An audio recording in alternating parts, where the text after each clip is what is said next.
পরিকল্পনা ছিল দিল্লি চলো, কিন্তু আপাতত নির্বাচন কমিশন চলো। হুঙ্কার অনশনের পর এখন স্মারকলিপি দিতে চলেছেন মতুয়ারা। এসআইআর প্রক্রিয়া সহজ করার দাবি তুলে নির্বাচন কমিশনের দরবার করবে অল ইন্ডিয়া মতুয়া সংগঠন। ভোটার তালিকার বিশেষ নিবিড় সংশোধন বা এসআইআর প্রক্রিয়ার জন্য বেশ কিছু দাবি রেখে অনশন কর্মসূচি গ্রহণ করেছিল অল ইন্ডিয়া মতুয়া সংগঠন। দাবি ছিল মতুয়াদের নিঃশর্ত নাগরিকত্ব ও উদ্বাস্তুদের নাম তালিকা থেকে বাদ না দেওয়ার। দাবি পূরণ না হলে দিল্লিতে গিয়ে বৃহত্তর আন্দোলনের হুঁশিয়ারিও দিয়েছিল রাজ্যসভার সাংসদ মমতা বালা ঠাকুরের অনুগামী মতুয়া সংগঠন।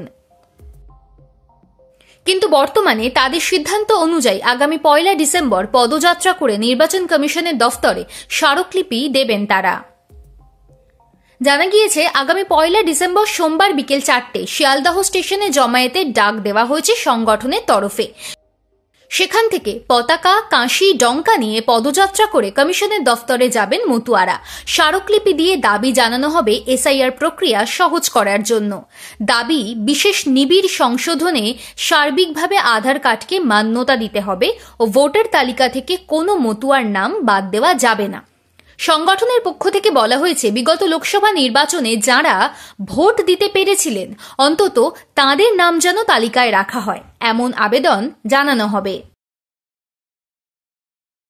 প্রসঙ্গত উল্লেখ্য, এই 1 ডিসেম্বরই দিল্লিতে শুরু হচ্ছে সংসদের শীতকালীন অধিবেশন।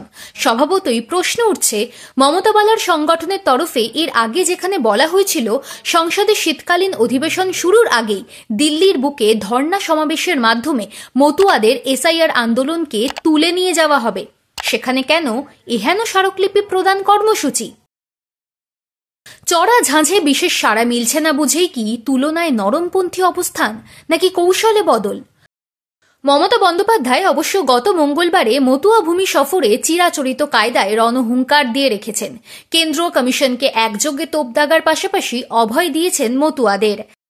তাঁদের এই বলেও সতর্ক করেছেন যে সিএএ এর অধীনে নাগরিকত্ব দেওয়ার নামে ধর্মীয় কার্ডে প্রতারণা করা হচ্ছে। তার অভিযোগ, মতুয়া সংঘের কার্ডেই দাগিয়ে দেওয়া হচ্ছে বাংলাদেশি বলে।